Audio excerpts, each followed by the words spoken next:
Roy Smith is our marketing analyst this week. We talked with Roy Wednesday afternoon about the demand for corn, rationing in soybeans, and his thoughts leading up to and following last Friday's USDA reports.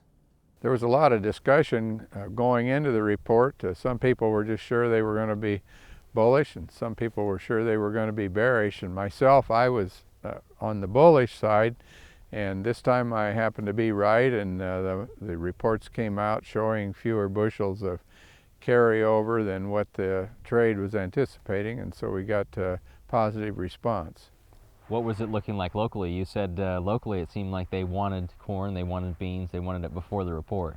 Before the report, there was a real interesting move in the basis pattern. The local basis here at Midwest Co-op was 20 under January futures on soybeans, and it was even money on corn.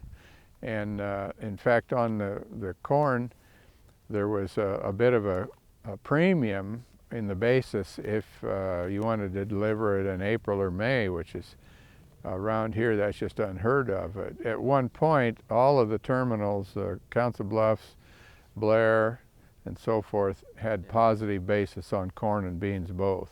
Where do you stand on corn right now? The ethanol numbers are not great. We know there's going to be fewer livestock, and exports are fairly non-existent at this point, but do you still remain bullish? Well, at this point I am, and that's borne out in the results of the government crop report. People were anticipating that it was going to show a lot more demand destruction than it did, and so now the response to that by the trade is that they bid up the price to try to get some demand rationing, and how long will it last? The next report is 8th of March.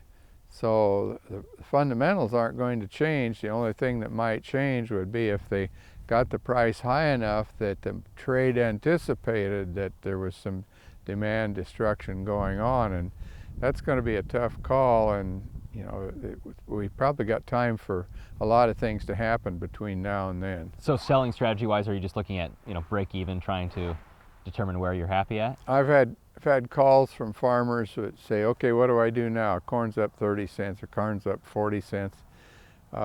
Cash corn here locally is around 7 1/4. Some of the ethanol plants are bidding 7.50 or a little better. And if that makes you a profit, which I assume for most people, if they had a good crop, that would be pretty profitable. I can't honestly tell you not to do it, because 7.50 corn a year in and year out has been kind of dreamland, and it's not a bad idea to take some profits home when they're offered. Beans didn't react quite as favorably the day of the reports on Friday, and it seems like all the news we get out of South America is good news. How do you look at that going forward? Well, there have been some issues weather-wise early on. Some places too wet, some places too dry, which on average is average, So the South American crop is having an influence on this country's crop already, because March futures are below January and May futures are below March, so the trade is bidding that South American crop into the price already. And I'd say I would be a little less tolerant of storing soybeans than I am of corn, simply from the fact that that South American crop is going to be available. There's just too much risk, you think? Well, there's a lot. I mean, 13.50 cash beans, there's no question that there's some downside risk. Now, right now, no, not very much, the middle of January. But if you're looking at April or May, yeah, there sure is some risk if the South American crop happens to be bigger than what they anticipate.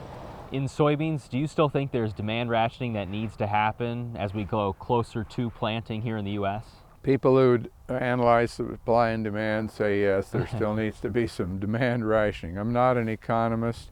I think a lot of times the market is affected more by psychology than it is by supply and demand, but there's no question that we have very tight stocks in soybeans and corn both, and somewhere along the line something's going to have to happen, because we can't come up at the end of the year with a negative number in terms of supply.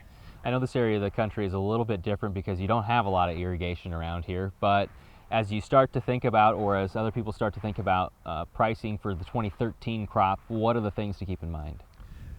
I think you have two completely different scenarios there. First of all, this is non-irrigated country here in Cass County. The soil moisture levels are not too bad right on top, but extremely dry when you go down lower.